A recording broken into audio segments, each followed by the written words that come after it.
قضا عمرې چې په روژه کې په اخري جمعه باندې خلک اکثر نوافل کوي او قضا عمرې نیت پکې کوي. آیا په دې قضا عمرې د کوم نیت چې په دې نوافلو کې وشو په دې سره د ټول عمر دغه منځونه راګرځي که نه راګرځي؟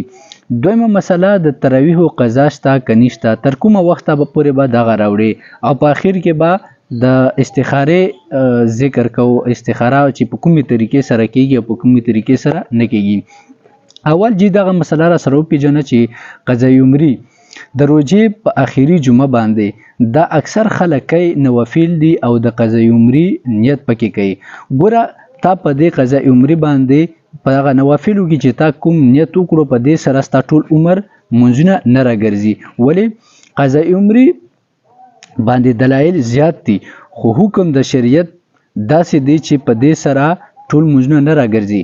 ګوره چې تا نه کوم منځونه تللی دي که هغه ماسپښین دي که مازدیګر دي که ماښام دي که ماخوستن دي که سبا ولی، نو دا چې څومره منځونه تا نه تللی دي نو دا به چې کوم دي سوا د هغه وخت نه مکروه وخت نه چې په هغې کې منځونه مکروه کېږي، نفل هر یو شی پکې نه کېږي، نو ته به هغه وخت نه مخکې چې کوم دي ته منځونه راګرځولی شي.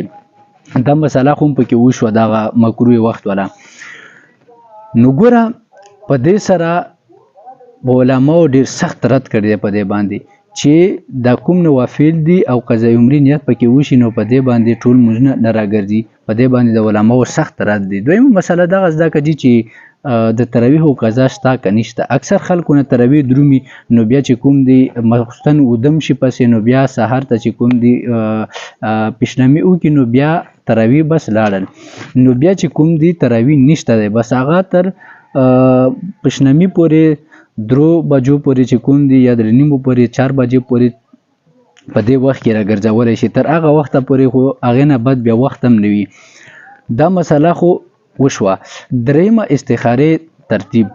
استخاره داسې کار به وکړي چې ماسخوتن مونځ نه بعد 2 رکعته نفل مونځ وکړه او په دې کې دا دعا وغواړه ان هذا الامر، یا تا چې کوم کار وي ان هذا النکاح یا ان هذا تجاره چې کوم ستا په زړه باندې ستا زړه خواهش وي یا د حاجت وي ضرورت وي هغه چې کوم دی پکې ذکر کا.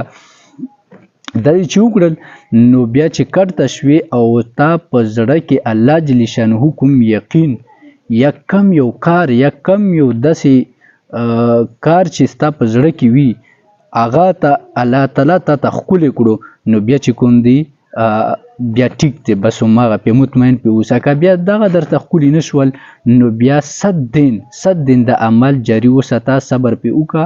که تا ته په خوب کې څه وشول نو په هغه خوب باندې بیا فیصله وکړه. ګوره استخاره د نجایز کار دپاره نه کېږي. خلک اکثر د نجایز کارونو دپاره هم کوي، نو ځکه چې تپوسونه یې خلکو کړي که نه نو نجایز کار دپاره نه کېږي.